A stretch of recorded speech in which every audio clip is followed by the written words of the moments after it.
No, I don't do well with this. No. Okay.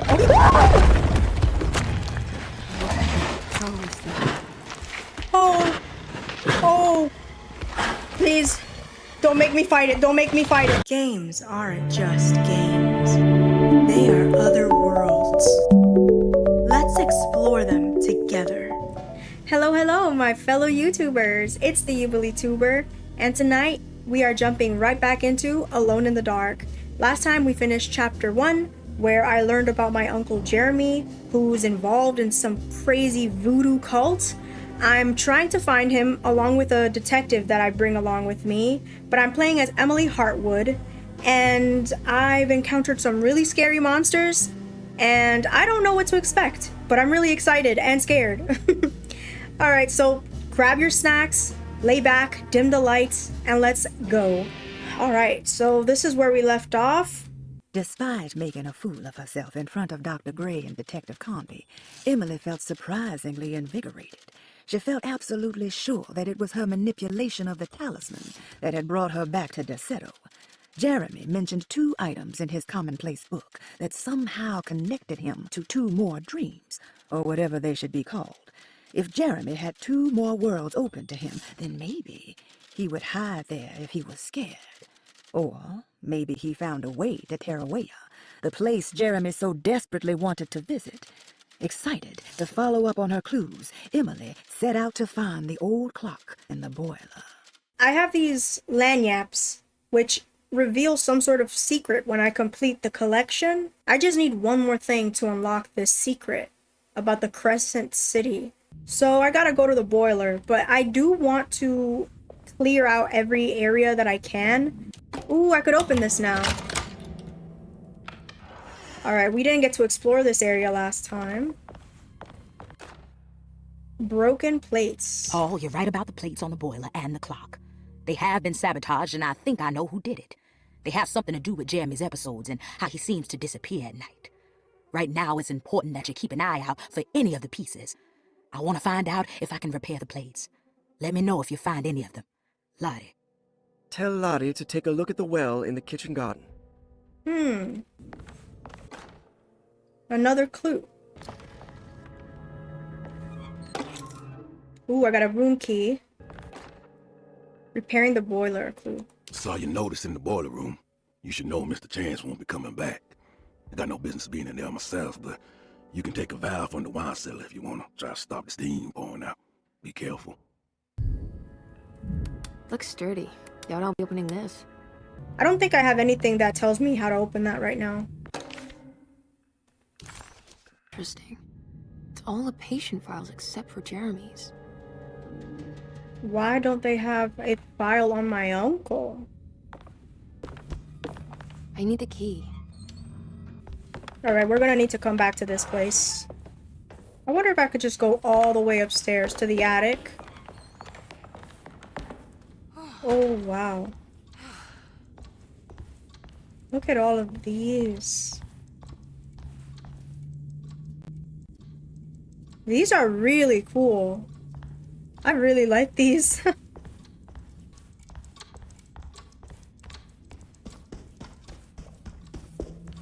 Let's check this one out. What am I supposed to be seeing? What's that stain? Looks like some kind of rot. Where? Oh, on the ground? Oh, wow. Look, this has mold, like... Oh, this is that voodoo, guys. This must be the clock mentioned in the commonplace book. This looks like the thing that held the talisman in the French Quarter, but it's broken and missing some pieces. Okay. We'll need to come back to this.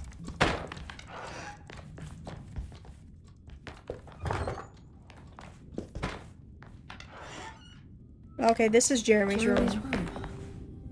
All back to normal.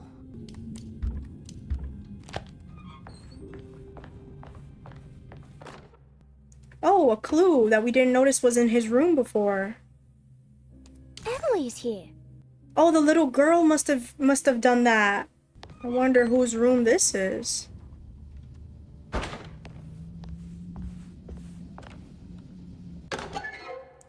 Oh, a fountain pen. Another lanyard.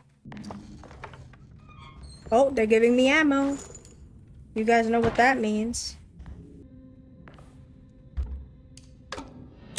Okay, this is the room with key number 6. Key number 6, so this must be room number 6. What a strange but beautiful room. Let me check my notes. This room belongs to, okay, so this is Elisabetta. Elisabetta Perosi, 33 years old? What should I put down as reason for admission? Well, Perosi broke into Derceto and was found wandering the grand parlor. She was confused and suffered partial amnesia. She insisted she belonged here and offered to pay for her stay. Right. What do you make of her story? Perosi claims to have been a member of the Astarte artist colony some 20 years ago, a claim that seems contrafactual due to her young age. She looks to be and even thinks she is 33 years of age. That would make her a child at the time. It seems fair to say that Perosi's story is untrue, deliberately so or not. Diagnostic impressions? Do you have anything? Perosi's story is peculiar, because she retracted her story about the artist colony. She no longer claims to be the same person as Elisabetta Perosi. However, my staff's research has confirmed there was a Perosi at that time who was in her early 30s. I suppose this case will take some time to investigate. How will you go about it? I wanted to contact the real Perosi, but it seems the whole colony disappeared one night. September 29th, 1915, during a hurricane. I will have to take it slow and figure out what this spell of impersonation could have been. Oh, I'm sure it will all clear up eventually. Thank you, Doctor. Are these zodiac signs? Oh, man. Oh. What was that? Oh, a clue. The Astarte artist colony. I'm pretty sure they had a Mardi Gras crew called the Pirates of Pontchartrain when I was a child.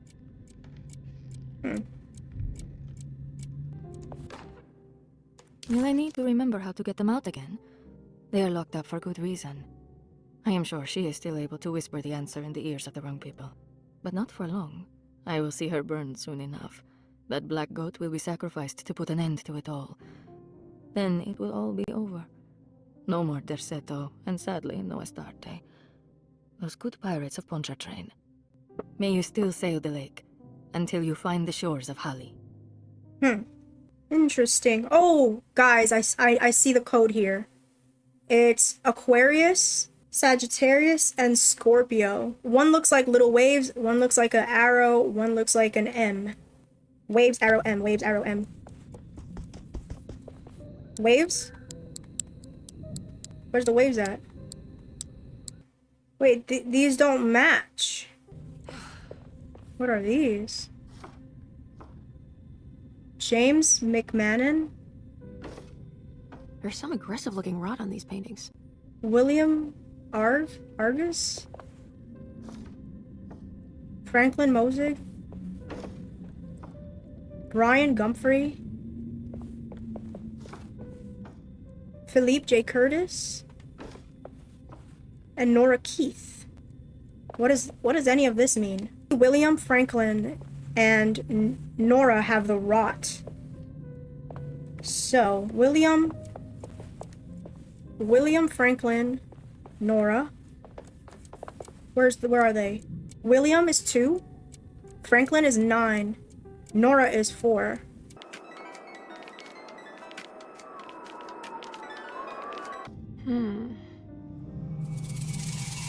Oh, what did I do?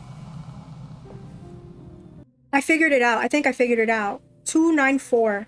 Okay, so I figured out these names, William Franklin and Nora. And then on here, their numbers are 294. So I think that this paper is kind of like a clock where it starts with 1 at Aquarius. But the code really is Pisces, Libra, and Taurus. Pisces, Libra, Taurus. I did it, guys! Here we go. Oh, I got a broken plate. A piece of larger decorative plate. It has a dark and burnt quality. Nice. Oh!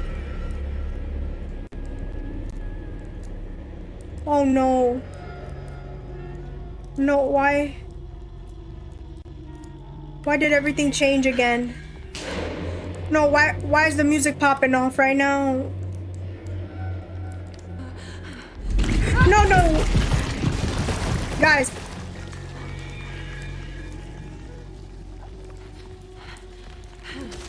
Wait, are these things gonna fight me right now? What is that? Those things are gonna hurt me, aren't they? Can I jump? I don't think I have that option.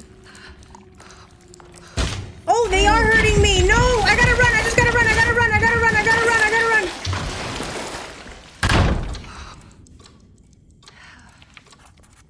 I actually got hurt. And look, I got dirty. Back to normal. Not you.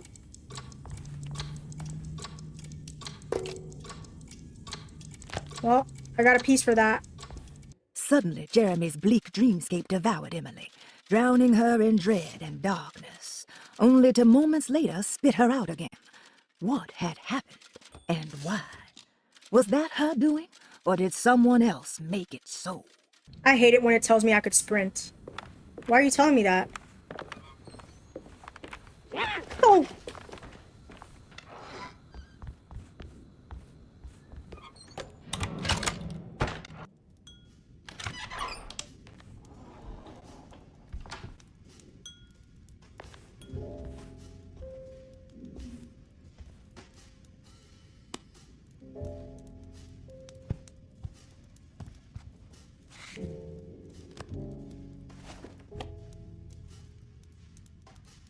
I think we read about her.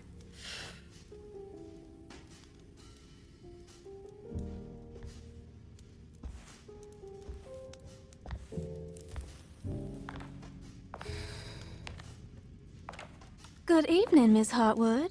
That is your name, isn't it? I would be terribly embarrassed if it wasn't. You're right. Emily Hartwood, Jeremy's niece. Nice to meet you. Ruth Talon.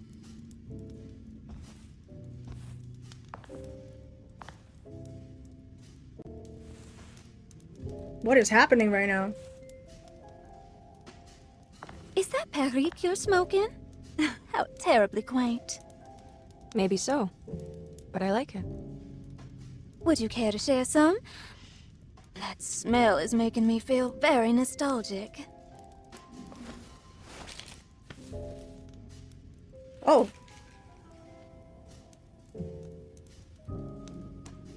She's being flirty with us, guys.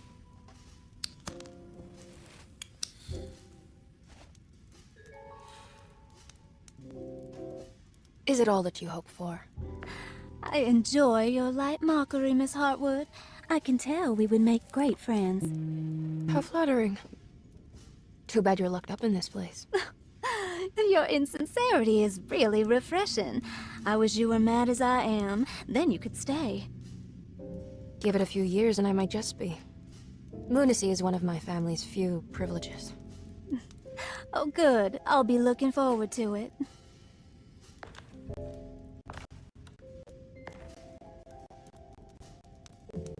You don't know anything about what happened to Jeremy, do you? Everyone here is really strange, and it's hard to know what to make of anything you hear. Occasionally, it sounds quite exciting, though. Good versus evil and all that. I'm sorry, but I don't think I have anything useful to share. It doesn't matter. Thank you for the much-needed break.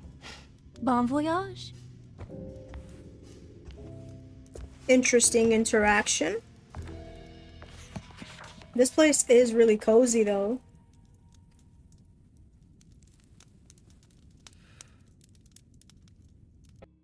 Ruth Talon, 29 years of age. Reason for admission? Ruth's father wishes that his daughter be removed from New Orleans nightlife for the foreseeable future. He fears that her overly free spirit is tarnishing the family's reputation. Sounds simple enough. Personal history?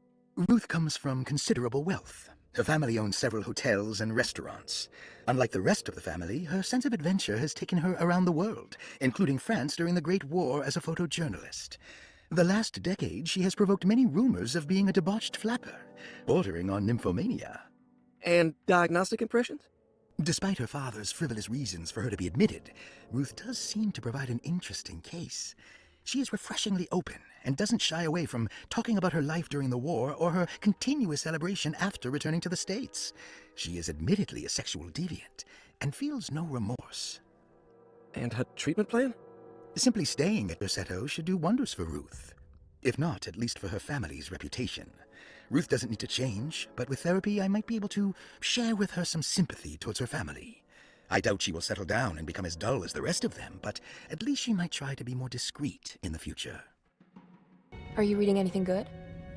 A Brightness from Afar by Lord Boleskine. It's actually not bad. You know where Detective Carnby is? Oh, you don't need him. You're doing fine. I should probably go. Until next time, chérie.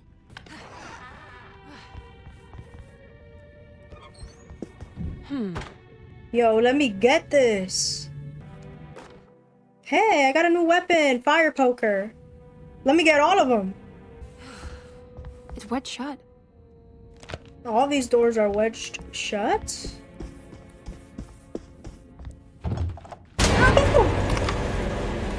No, no, no, no, no. What's going on? What's going on? What's going on? Give me this. Am I done? Am I... What am I supposed to do? I can't run. I can't run.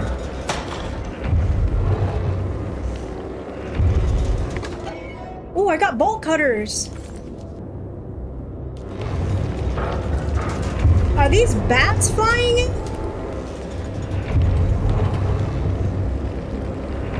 Why are they giving me so many weapons right now?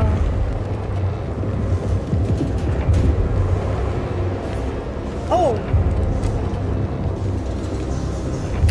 Open it. Oh my gosh. It happened again. I don't understand what's happening. This is where we started before. That tree. I feel like there's something special about this tree. I want to keep exploring this place. Oh, she's gone. A Brightness from Afar. Yo, those cookies look mad good right now. Yo, why is this radio sometimes playing and then sometimes it just stops? It's freaking me out. Wait, can I hit this? What if I shoot at it? Will I get in trouble? Damn it.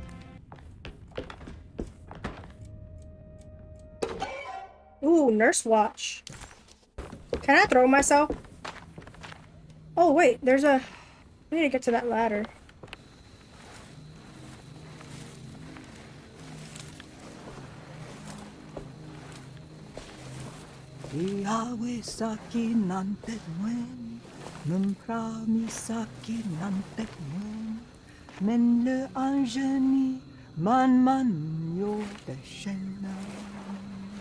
What are you doing sneaking around? You almost scared me to death. I'm sorry. I didn't mean to disturb your ritual. I wouldn't have guessed voodoo was in practice at a place like this. The doctor may be all about science, but I know these roots have power. You know what's going on here? I have a feeling Dorsetto is cursed. There are several players with stakes in this game. Dorsetto isn't cursed or blessed. It's a battleground. And it would all be a lot better if you could get your uncle out sooner than later. That's all I'm trying to do. I wish you the best of luck, Miss Harwood. I really mean that. Now, if you'll excuse me, I need to look after my gumbo. I feel like she knows more than what she's letting on. Obviously, there's something going on with the voodoo and how it's affecting reality, and she must know something. The housekeeper buried something in the flower patch, beneath one of Dr. Gray's windows. She was singing in some Creole language, performing a peculiar bourgeois voodoo ritual. Certainly not an unfamiliar sight in the French Quarter, but voodoo had never felt this bitter to Emily. Is the housekeeper trying to put a curse on Dr. Gray? there was something back here. It's another piece of broken plate. Oh, that's what it is. I thought it was a book. Mummified cat. This can't be. She said that about finding a mummified cat. I mean, I get it. I think I could push this. Oh, nice. I made a shortcut. Oh, I should be able to get into this now.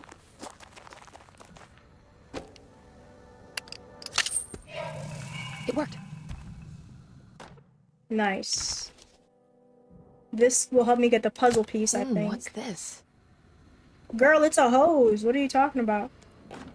Let me get that. Oh, I put down the fire poker thing. I much prefer having an axe. Okay. Okay. Now we gotta turn it on. What's that sound?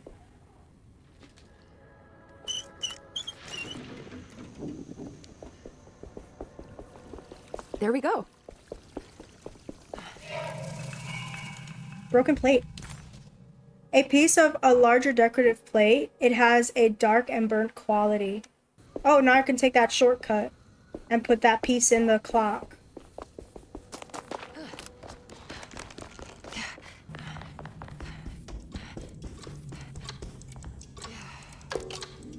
I think I've seen this somewhere. Oh, it's another puzzle.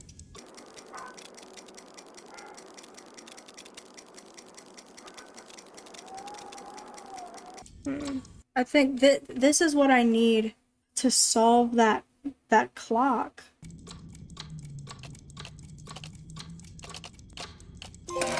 Oh, I got it. Did it break? The clock just stopped.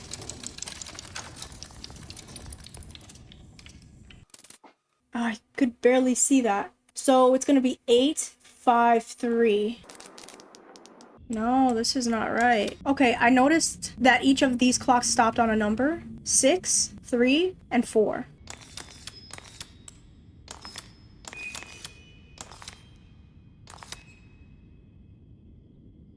Bruh. It's showing me something. That's just the hallway outside Jeremy's room, isn't it?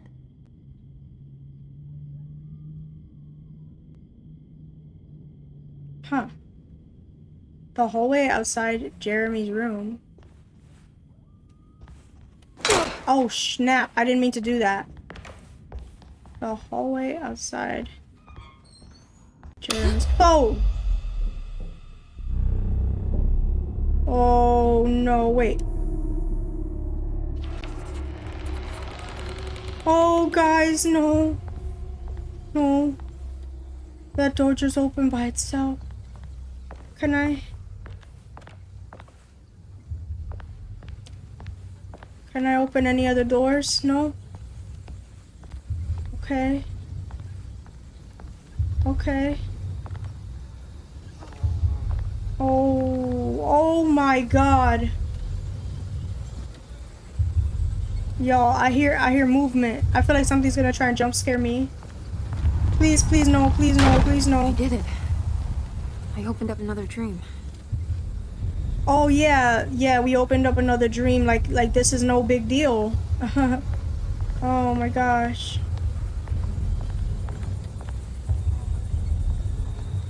Jeremy, where you at?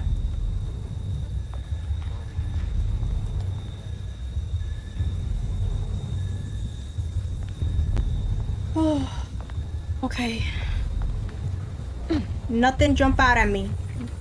I got an axe. I got an axe. And I am not afraid to use it.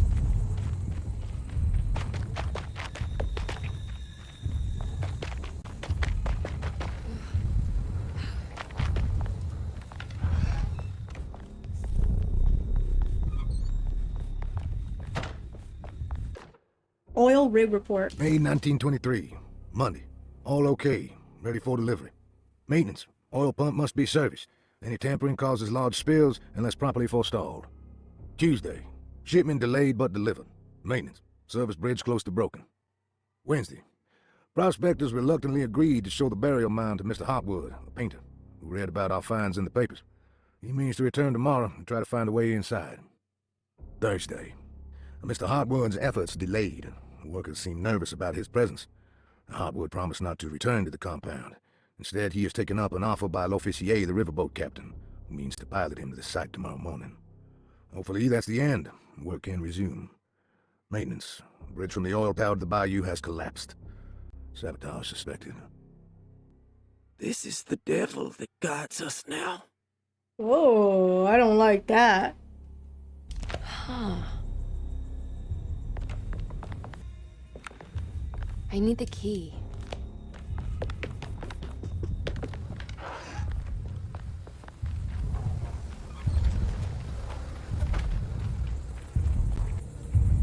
Ooh. Is there something in here?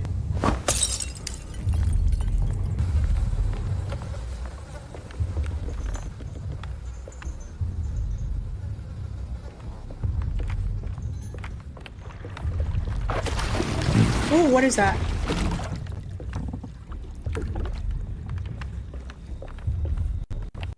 There's something missing.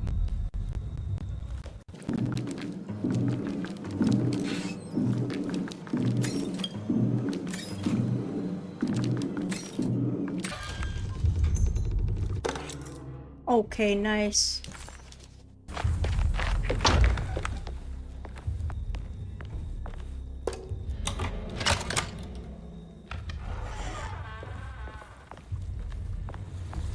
Man, look at this place.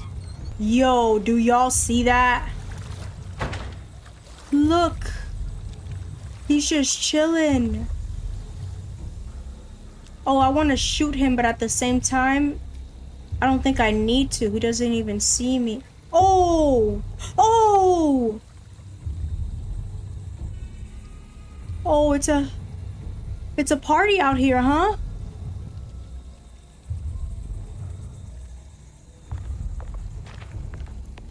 You guys don't see me.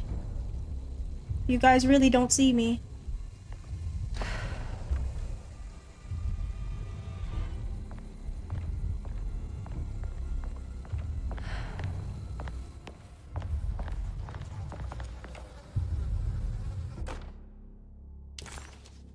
Okay. Ah, here we go.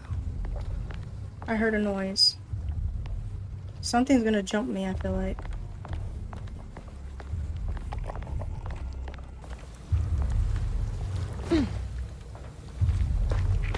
Oh, oh, oh, oh, oh, oh, what is that?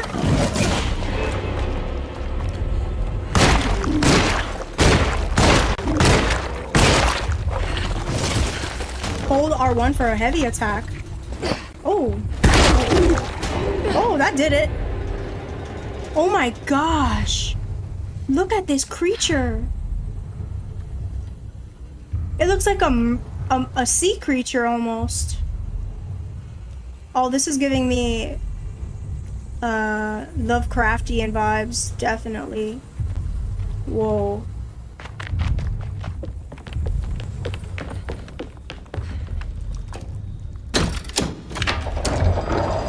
It worked.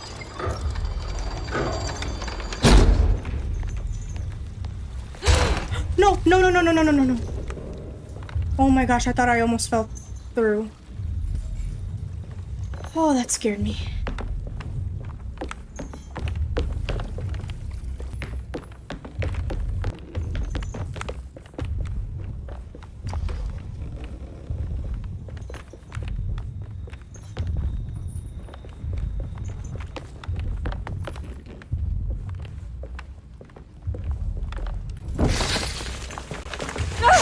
Oh!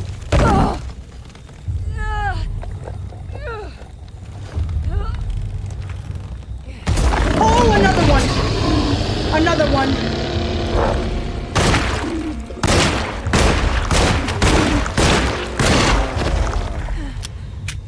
Oh my gosh. I am not playing about my aim today though. I'll tell you that. New hatchet? I could fight with a paddle. Oh, another one! Guys, I'm about to die, I'm about to die, I'm about to die, I'm about to die. Oh my gosh. No, no, no, no, no. He's gonna get me. He's gonna get me.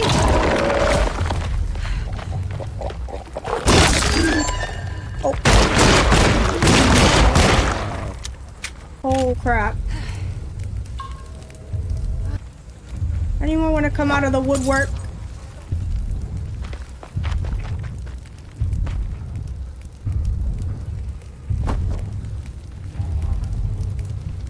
Am I stuck?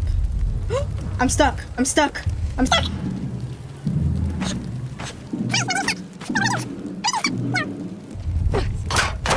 Oh my god, I was stuck there. I kind of want to fight with this. Haha. Cool.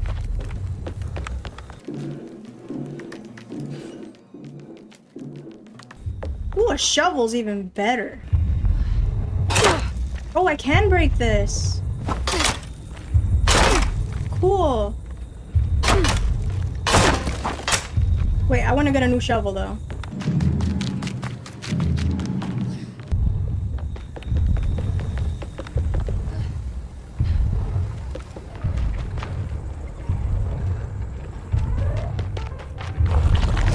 Oh.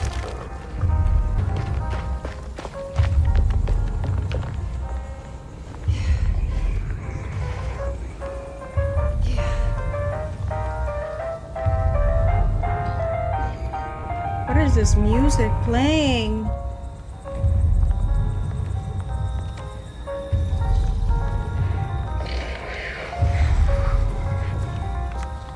Oh, I see. No, no, no, no, no.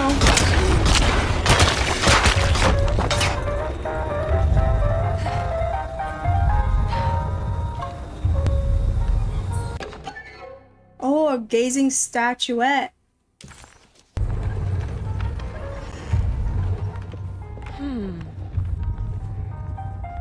What is this place? Y'all, how am I supposed to get that?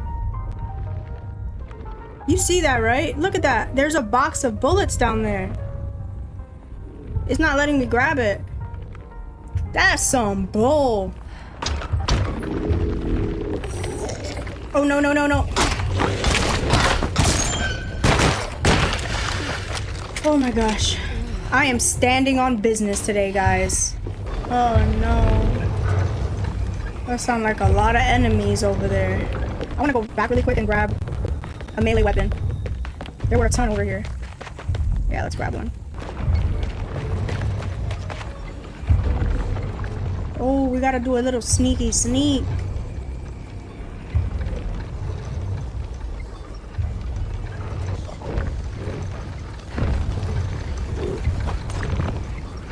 Over there.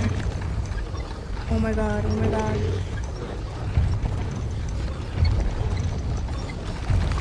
Oh my god, oh my god, oh my god. Can y'all please like go all the way over there? Yeah, just go all the way over there.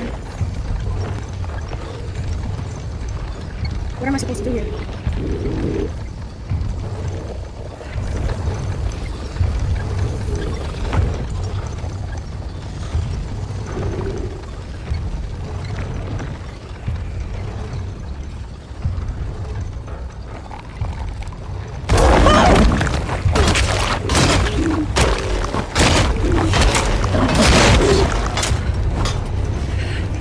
Get on, get on, get on, get on, get on, get on the other side.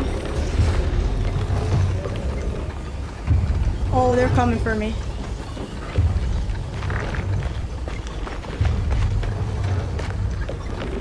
Damn it, there has to be a way to get to the other side.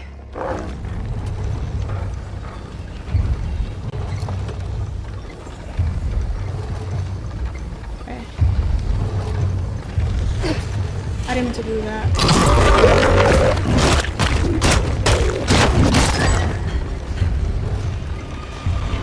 Okay. Wait, I didn't mean to do that. I didn't mean to do that.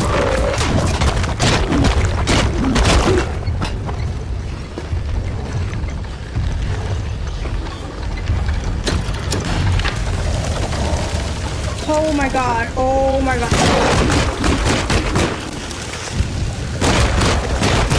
Can I leave? Can I just leave? Can I just leave? Please.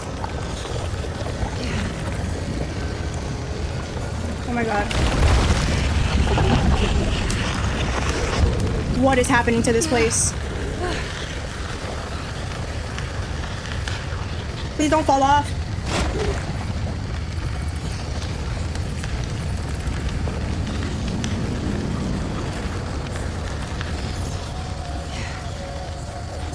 Now what?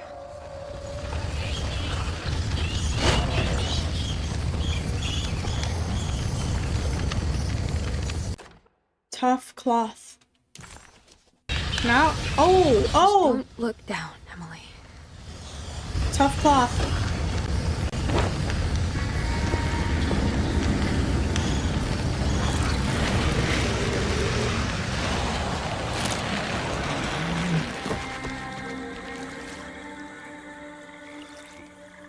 Ooh.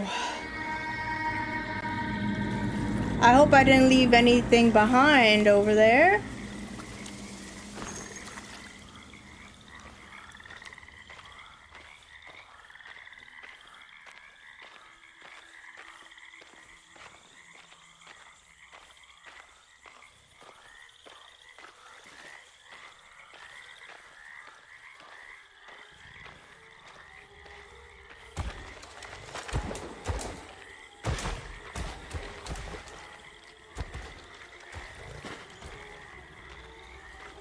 Where am I supposed to go?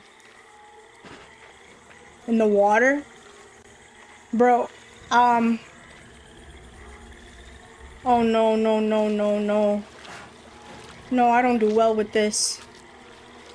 No. Okay, okay. How is that? Oh. Oh. Please. Don't make me fight it. Don't make me fight it.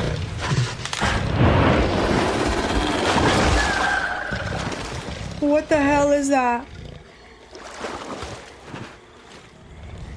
Are these demons? What am I seeing?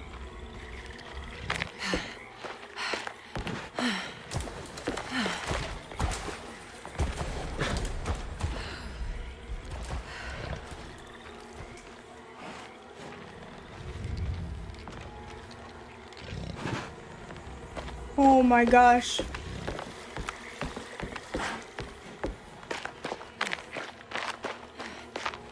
It's the hateful Mount Jeremy mentioned in his book.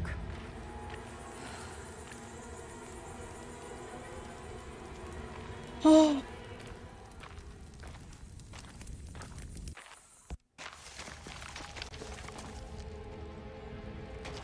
Get me out of this place, please.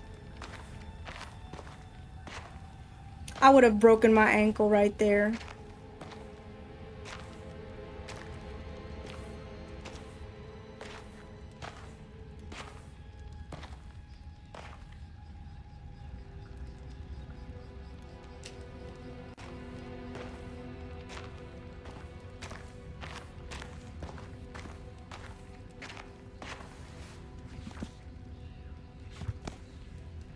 Jeremy, you dropped your...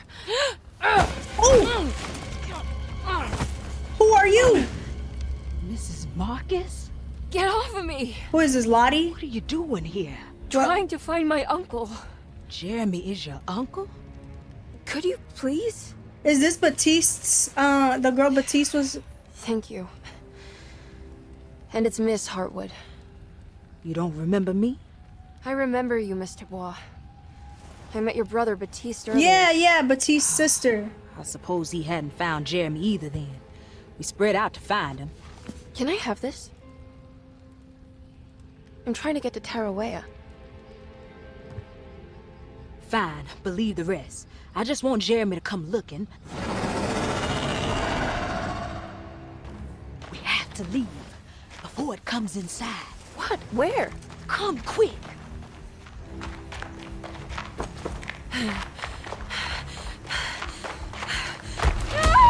Oh! Oh my gosh. Oh. How did I get out of that? God damn my soul. How did we just escape that?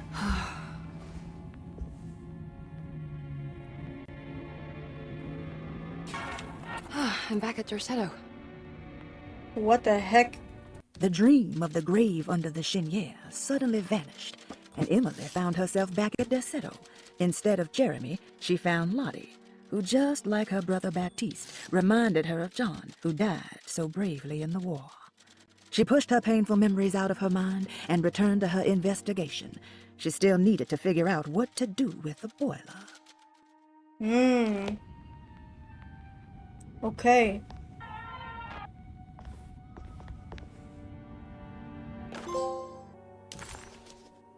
Intended for painting, but is thin enough to slide through the crack of a door.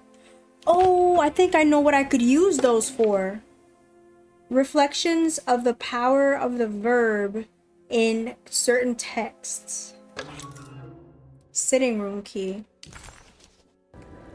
Alright everyone, that's going to be the end of this episode. I will complete chapter 2 next time around.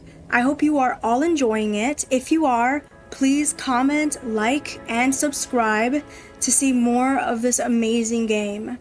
I'll see you guys very soon. Bye-bye. Stick around for some bonus lore from the game. The dock man offered me a prison, and I accepted. I signed that miscarried contract and entered the Dark Pact. Everyone is safe, except for me. What is he talking about? What dark pact? Why did he have to sign anything? The people of Desetto are becoming dangerous. They do not understand what they are doing. I must do something to stop them. I tried talking to Dr. Gray, but he confuses my worries. He's caught up in treating me. How can he expect evil to be cured with medicine and conversation? The orderlies, the housekeeper, and the patients are all deranged. They will call upon evil to enter this world. All will be lost. Everything. Unless I can find the clerk, Mr. Waite. He seems to be a clear-thinking man. Maybe Beauregard. How did you first come to understand such things, Senora? How did you know that the battered boiler in the basement would lead me to Lafayette Cemetery? Or how the old upstairs clock, with its astronomical motifs, would take me to that hateful mound outside of Claremont Harbor? Those are my memories, my past. Is there perhaps a chance, if ever so small, for me to see Tarawaya? Oh, I want that more than anything. Please, let my talisman take me there. Let me sit with Juan under his Bodhi tree. Despite having sold me that talisman, Miss Jackson, the voodoo priestess, revealed none of her secrets to me. That's why I had to travel to Tonka. Instead, she cruelly told Baptiste, my caretaker, that he would be betrayed and killed in the most awful way, that the one he loved would pierce his thigh with a sharp spear, and that he would be devoured by his own mother. What a terrible thing to say. Dr. Elmore Lee Gray is Desetto's chief doctor. Accounting and all administrative work is handled by me, Paul Waits. Magdalena Thompson, or Mags, is responsible for the household. Jean-Baptiste and Charlotte Tabois are responsible for keeping the guests' medical regiments in check. Finally, Jack Chance is our gardener, who can occasionally be seen in the conservatory, but is for the most part busy outside. There are currently 6 guests at Desetto. Malcolm McCarthy and Ruth Tallant reside on the first floor. Jeremy Hartwood, Elisabetta Perosi, Grace Saunders, and of course, Cassandra Beauregard live on the second floor. Cassandra Beauregard, the beloved author. Very exciting, isn't it? What do you want to put down for a reason for admission? What her agent told us. Cassandra suffers from writer's block and needs to finish her moving picture script before the end of June. Mr. Chardot suggests Cassandra's heavy use of barbiturates is holding her back and risks ruining her career. And how should we summarize her personal history? Let's keep it short. Cassandra Beauregard is a beloved crime author who managed to pull herself out of poverty and into stardom. 5 years ago, she tried killing herself by jumping off a balcony. The incident left her a cripple, and now relies heavily on her wheelchair. And for diagnostic impressions? Cassandra suffers chronic back pain following her suicide attempt. She self-administers morphine to keep herself ambulant, but has become addicted, and the desired effect is now lost. The drug abuse clouds her mind, and she is unable to focus on real life. To save herself from this insight, she instead makes up stories to fill out the gaps in her own thought process, resembling the Korsakoff syndrome. Oh, bravo, Doctor. How will you treat her? First of all, she needs to be weaned from her drug addiction, and hopefully it will resolve her compulsive lying. Then look into permanently numbing her pain in her back through surgery. Finally, deal with her suicidal thoughts. Fantastic. With such a short time before June, I really hope she gets better soon. We will do what we can. Grace Saunders, 11 years old. Reason for admission? The mother insists on strict supervision by a proper gentleman to avoid further perversion of Grace's adolescence. Personal history? Grace's family possesses modest wealth and status. Her childhood seems ordinary, spending most of her time with private teachers and family friends. Grace's father recently passed away, leaving her mother the sole caregiver. And diagnostic impressions?